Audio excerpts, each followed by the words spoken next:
বছরের এই প্রথম বৃষ্টির পানি চুইব আমি। দেখেন,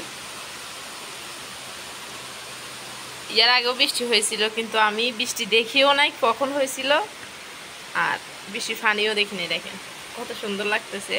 হ্যালো এভরিওয়ান, আসসালামু আলাইকুম। কেমন আছেন সবাই? আশা করি ভালো আছেন। তো আমি কালকে বাড়িতে আসছি হসপিটাল থেকে। বৃষ্টি হয়েছিল, এর আগে আমি দেখিও নাই বৃষ্টি কখন হয়ে গেছে।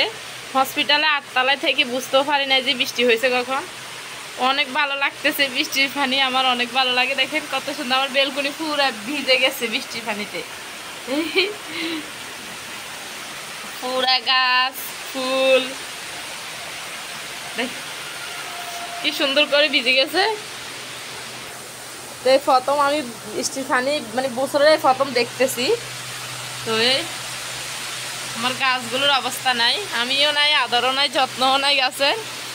দেখেন গাছের কি অবস্থা হয়েছে, এলোমেলো হয়ে লাল টাল হয়ে গেছে পুদিনা গাছগুলো। তো আপনারা কেমন আছেন সবাই?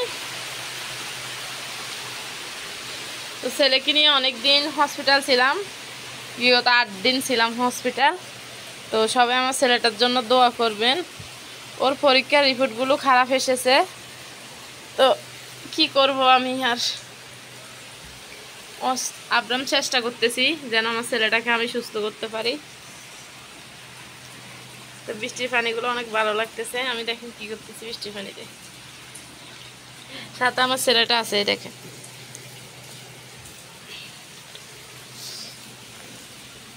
বৃষ্টি হচ্ছে তো হচ্ছে, ওখান দিয়ে পড়তেছে ছাদ থেকে পানি। কাল থেকে এসে ঘরের কাজ করতে করতে শেষ, যে ভিডিও আপলোড দেব সময়টুকু পাই নাই। এডিটিং করা, আপলোড দেওয়া অনেক সময়, ভিডিও করা আছে কিন্তু সময় নেই দেওয়ার। তো আপনারা সবাই কেমন আছেন কমেন্টে জানাবেন। আপনাদেরকে অনেক মিস করেছি, এতদিন ভিডিও দিতে পারি নাই, কারো ভিডিও দেখতে পারি নাই।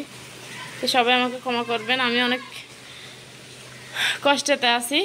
তো কী করব, কাপড় চোপড় ধুয়ে রাতে দেখেন কতগুলো এখানে টানাইছি। তো এই তো রাতে যে এইভাবে রান্না করেছি এভাবে, আজকে ঘুমে শেষ হয় নাই। কিছুক্ষণ আগে ঘুম থেকে উঠলাম, উঠে দেখি বৃষ্টি পড়তেছে। তো রাত্রে অনেকগুলো কাপড় ধুইছি, আমার ছেলের একটা জামা কাপড় ছিল না, এইগুলো সব ধুইছি, ধুয়ে মেলে দিছি। তো আগের মতো সবাই পাশে থাকবো, সবাই আমার পাশে থাকবেন। ভিডিওটি যদি ভালো লাগে থাকে লাইক কমেন্ট শেয়ার করবেন। তো আমি বৃষ্টি দেখতেছি, আপনারা কে কী করতেছেন অবশ্যই কমেন্টে জানাবেন। তো আজকের মতো ভিডিও পর্যন্ত, সবাই ভালো থাকবেন, সুস্থ থাকবেন। আল্লাহ হাফেজ, আসসালামু আলাইকুম। বৃষ্টি দেখতে দেখতে শেষ।